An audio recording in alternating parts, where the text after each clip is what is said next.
Hello, and thank you for joining us today in our study of the book of Psalms. Today we're in Psalm 39, and compared to some of the others that we've been dealing with over the last few videos, this psalm is one that is shorter. It's only about 12, 13 verses in length, and yet it's going to talk about specifically a couple of different aspects of our relationship with God. The first one is our words and our tongue. And the second one is how we act when it comes to how we view our lives before God and the things of that nature. And so while it's not very long, it does have a lot to say. It's more of a meandering musing than it is a particular pointed objective to the psalm. And so let's look at what David says here in Psalm 39. Beginning in verse 1, we read, I said, I will guard my ways, lest I sin with my tongue. I will, I will restrain my mouth with a muzzle, while the wicked are before me. I was mute with silence. I held my peace, even from good, and my sorrow was stirred up. My heart was hot within me. While I was musing, the fire burned. Then I spoke with my tongue. Lord, make me to know my end, and what is the measure of my days, that I may know how frail I am. Indeed, you have made my days as handbreadths, and my age is as nothing before you. Certainly every man at his best state is but a vapor. Surely every man walks about like a shadow. Surely they busy themselves in vain. He heaps up riches, and does not know who will gather them. And now, Lord, what do I wait for? My hope is in you. Deliver me from all my transgressions. Do not make me the reproach of the foolish. I was mute. I did not open my mouth because it was you who did it. Remove your plague from me. I am consumed by the blow of your hand. When with rebukes you correct man for iniquity, you make his beauty melt away like a moth. Surely every man is vapor. Hear my prayer, O Lord, and give ear to my cry. Do not be silent at my tears. For I am a stranger with you, a sojourner, as all my fathers were. Remove your gaze from me, that I may regain strength, before I go away and am no more. Here you have David dealing with the frailty of life, the fact that life is but a vapor, as he calls it on a couple of different occasions here, but also what that means for our words and our deeds, what it means for our actions and the way that we live and the way that we respond to things in life. I want us to notice a different lesson from each of the three sections of this particular psalm today. First of all, in the very first couple of verses, I want us to notice what he says about holding his tongue. He says, I will guard my ways lest I sin with my tongue. I will restrain my mouth with a muzzle while the wicked are before me. I was mute with silence. I held my peace even from good, and my sorrow was stirred up. You know, there's a time to say nothing. We believe in our day and time that it's always the time to speak up, or it's always the time to speak out, or that there's always something that should be said, and I'm going to be the one to say it.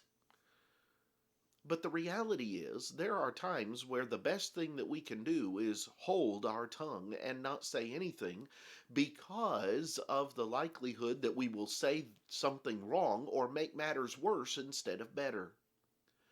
You know, over in the book of James in the New Testament, in James chapter 3, there's an extensive discussion of the dangers of the tongue and the fact that most individuals do not think before they speak and use their tongues unwisely.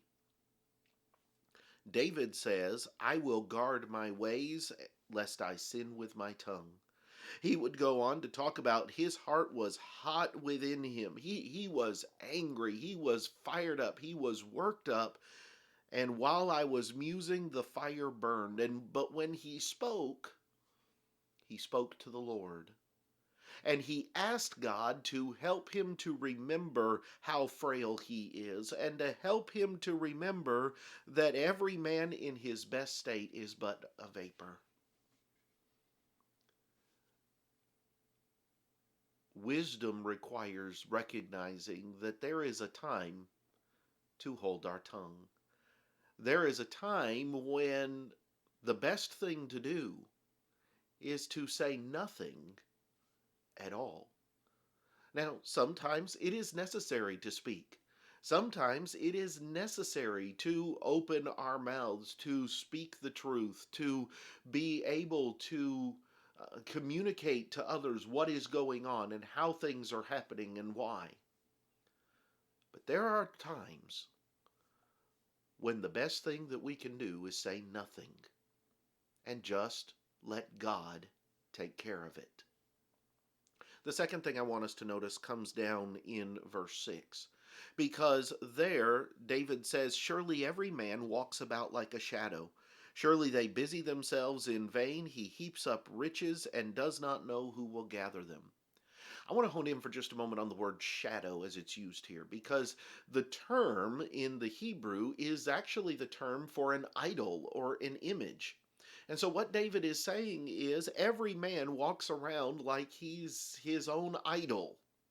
He gathers up riches to himself. He busies himself in vain. He makes himself the center of attention, and he doesn't know who's going to gather, who's going to gain all of the things that he's gathered up.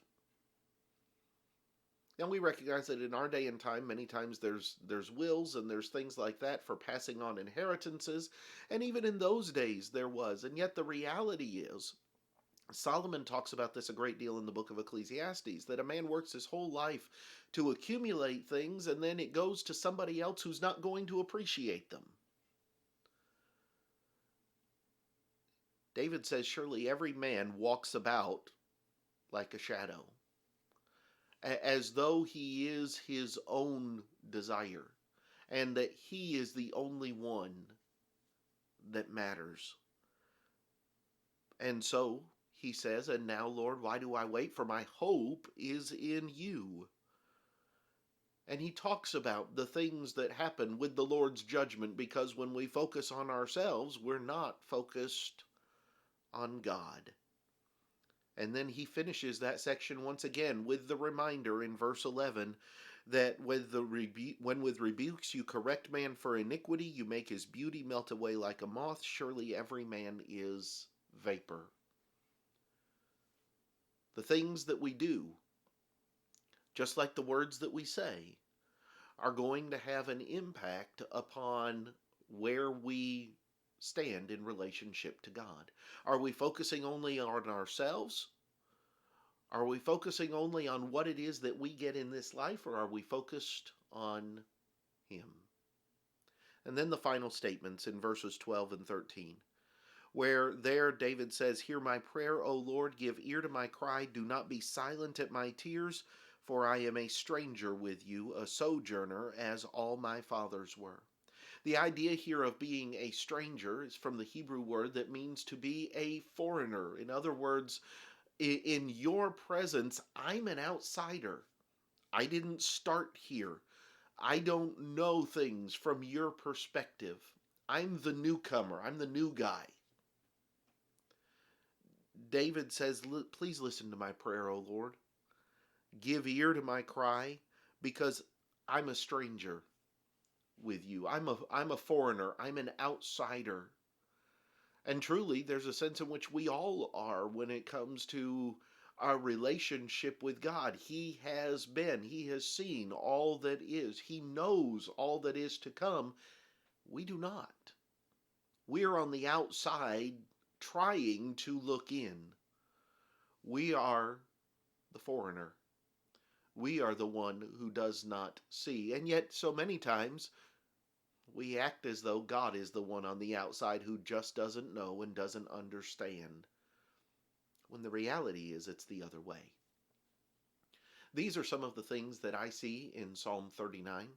I hope that they have been beneficial to you. Next time we'll come back and we will examine Psalm 40. I hope you'll join us then. But until then, have a great day.